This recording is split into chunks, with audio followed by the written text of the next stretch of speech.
O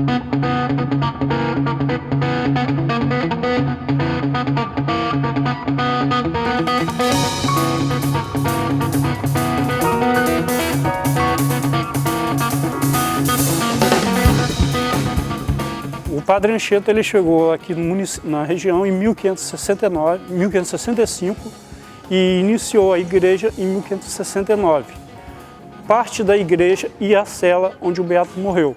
A outra área que nos encontramos é de 1758. São quando os jesuítas são expulsos do Marquês de Pombal. Aqui foi retirado, durante a escavação, foram retirados 70 esqueletos, né? Toda essa área, até o colégio, o Tio Liliu, funcionava como cemitério de índios, escravos e civis. E nós temos as peças relativas aos índios, aos escravos e civis. O Padre Anchieta dá início à construção da igreja em 1569, junto com os índios. Havia na região 45 mil índios, né? O dobro da população atual. Hoje Anchieta possui 23 mil habitantes. Naquela época era 45 mil índios, dividido em 4 tribos: Tupi, os Guaranis, os Puris e os Goitacazes, ou Botocudos. Botocudos eram apelidos dos Goitacazes devido àqueles botoques utilizados nos lábios, as 2 peças de madeira. Todos eles eram canibais. O Padre Anchieta só consegue catequizar 3 tribos: Tupi, Guarani e os Puris. Os Goitacazes não aceitam a aproximação do homem branco, dos jesuítas de modo geral.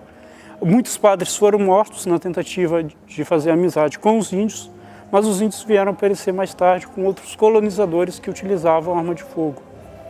As construções eram feitas de pedras brutas, argamassa de concha, ostra e óleo de baleia. Utilizava o óleo da baleia no lugar do cimento.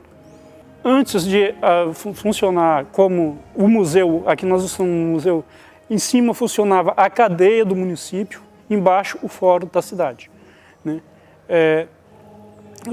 Os jesuítas são expulsos do Marquês de Pombal em 1758. De 1758 até 1929, quem trabalha nas igrejas são os padres franciscanos. Os jesuítas só voltam em 1929. Por que eles são expulsos? Eu explico. Naquele período, os jesuítas estavam fazendo um grande trabalho no campo cultural e educacional com os índios. Daí são construídos diversos colégios jesuítas. Os jesuítas eles estavam incutindo nos índios a não deixar sair a riqueza do Brasil para Portugal, né? Durante aquele período, né, o Brasil é uma colônia portuguesa. Tudo que se produzia, Portugal levava.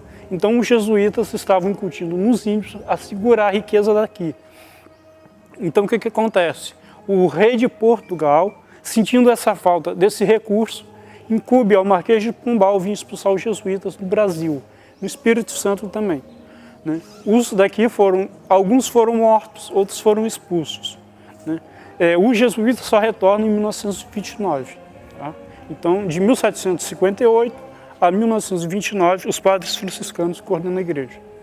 O Padre Anchieta ele morre no dia 9 de junho de 1597, aos 63 anos, vítima de tuberculose e problema de coluna. Ele sofria de problema de coluna devido à queda de uma escada em suas costas, aos 19 anos, estudando em Coimbra, no pátio do colégio.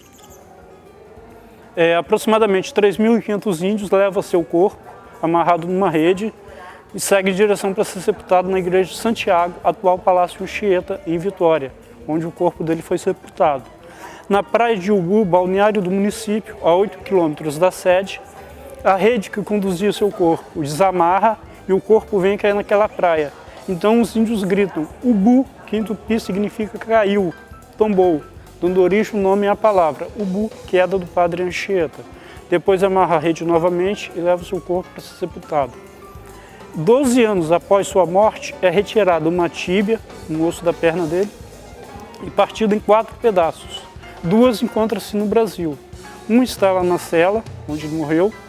O outro está no Colégio Piratininga, em São Paulo, onde ele fundou a cidade. Os outros 2 pedaços, um foi para a Espanha, em Tenerife, onde ele nasceu, a outra em Portugal, na Companhia de Jesus, da qual ele era membro. Então, Brasil, Portugal e Espanha tem a relíquia do Padre Anchieta, que é o pedaço da tíbia dele.